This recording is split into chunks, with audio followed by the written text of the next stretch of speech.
Are you trying to change something in your life but feel completely stuck?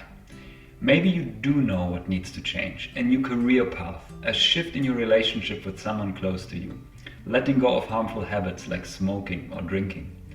Or maybe it's just a vague, nagging sense that something in your life needs to shift, but you have no idea where to begin. And when you do try to take those first steps, it gets hard, fast. You can't seem to get yourself to do it. You think about it constantly, but never take action. You procrastinate.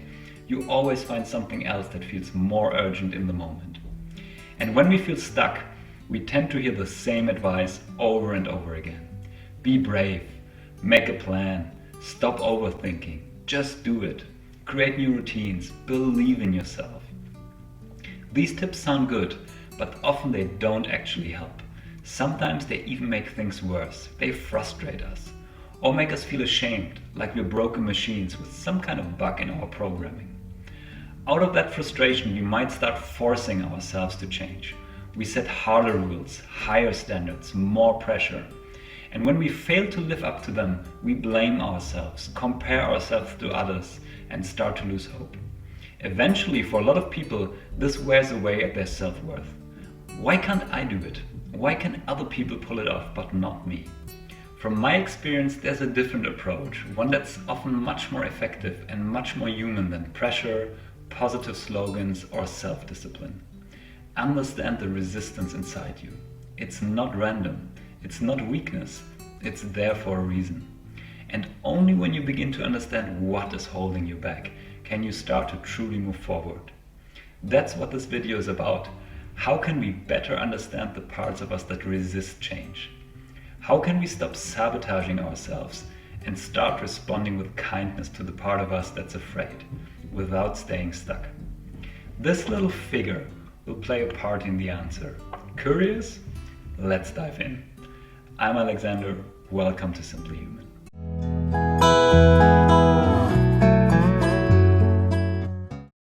To move forward, one shift in perspective can be incredibly helpful. Stop thinking of your personality as one single unified self. Instead, imagine your inner life like this little figure. It's called a matryoshka. Layered, complex, and full of hidden parts that all belong to you.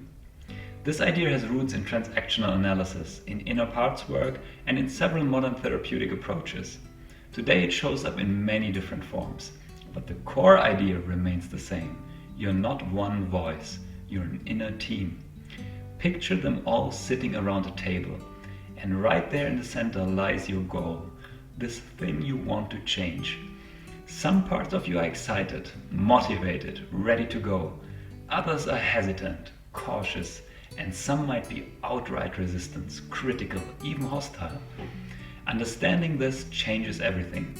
Instead of saying, I can't do this, I'm too afraid, you can begin to say, a part of me is afraid, a part of me resists change, a part of me is unsure, and that's okay. This shift allows you to talk to that part rather than be that part, and that opens the door to real inner dialogue. Now you might be wondering, okay, but why would a part of me resist something I clearly want? Here are a few common possibilities you might explore. First, a values conflict. For example, one part of you pushes for success, achievement, or wealth, but another part sees those goals as superficial or tied to values that don't feel like your own. Second, rebellion against authority. Maybe part of you is not resisting the goal itself, but the feeling of being told what to do, especially if the goal is tied to someone else's expectations. Imagine this. Your boss assigns you a major project. They emphasize how important it is for the company, and there's pressure to deliver. But as you start working on it, something doesn't sit right. You're not convinced the project truly matters, and it feels more like something your boss wants than something that aligns with your own values. Even though you know you should be putting in the effort, you keep procrastinating, missing small deadlines, pushing things off, and feeling unmotivated. It's not really the task itself that you're resisting. It's the feeling of being pushed into something that you don't fully believe in. Something that feels like it's more about meeting someone else's expectations than your own. Third, fear of failure. Some parts might believe it's safer not to try, than to try and fail. They're not lazy. They're protecting you from disappointment, shame, or feeling not good enough. Imagine you have always dreamed of starting your own business. You have a solid idea, some early contacts, and the potential to make it work. But every time it's time to take that first real step, writing the business plan, pitching to investors, you find yourself making excuses. You tell yourself, now isn't the right time. It's not that you're lazy or unmotivated. Part of you is trying to protect yourself. By never fully committing, you can never truly fail, and you don't have to face that painful thought of not being good enough. Next, a neglected need. Maybe you have been focused on achievement or control for so long that other parts of you, the ones that need connection, rest, play, have been ignored. Their resistance might be a cry for balance. Imagine you are working as a project manager and you're highly achievement driven. You're constantly setting new goals, optimizing your schedule, and filling every hour with tasks. On the surface, everything seems productive, but deep down you start to feel empty and drained. You try to push through, but your motivation starts to fade. Your inner resistance isn't about being lazy. It's about the parts of you that need connection, play, and rest, which you have ignored for too long. Finally, fear of change itself. Even if your current life isn't great, it's familiar, and the unknown, even if it's better, can feel terrifying. You might wonder, who will I be if I stop doing this? If I let go of this identity? Imagine you have always been known as the responsible one in your family, the one who takes care of others, holds things together. But lately you have been feeling the need to focus more on yourself, to set boundaries, and to prioritize your own well-being. When you think about making that shift though, you hesitate. What if your family doesn't understand? What if they see you as selfish or weak for choosing yourself over them? Deep down you're afraid of who you will become if you stop playing that role. Who am I if I'm not the caretaker? What if people think I'm neglecting them or that I've changed for the worse? The familiar role, even if it's draining, feels safer than stepping into a new identity where you're more focused on your own needs. These are just starting points. Your resistance isn't random. It's trying to protect something important.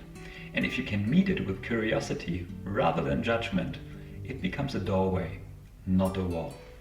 So how can you begin to work with your inner resistance right now in your everyday life? It starts with a simple but powerful habit. Whenever you feel stuck, pause and listen inside.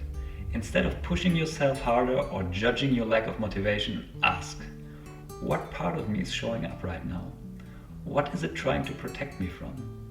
What might this part need from me? You can do it while walking, journaling, or even just taking a few quiet minutes in the morning. Let me give you another example. Imagine you have been procrastinating on applying for a new job. You feel frustrated with yourself, lazy, weak. But when you pause and ask, what part of me is holding back? Why is it afraid? You might realize it's not laziness. It's a younger part of you that still remembers being harshly criticized, and it's scared to face rejection again. Once you see that, your whole attitude can shift. You might say, okay, I get it. You're trying to keep me safe, but I'm not that helpless anymore. We can try this together. This isn't about fixing yourself. It's about building a more honest, compassionate relationship with the parts of you that are trying to help, even when it looks like sabotage. So change doesn't begin with force. It begins with listening to the parts of you that have been waiting to be heard. Sometimes the thing that holds you back is also the thing that's trying to protect you. The more gently you meet yourself, the more room you create for real, lasting transformation. Thanks for watching. Take your time, be kind to yourself, and if this spoke to something in you, feel free to share it with someone who might need it too. And don't forget to subscribe so you never miss an update.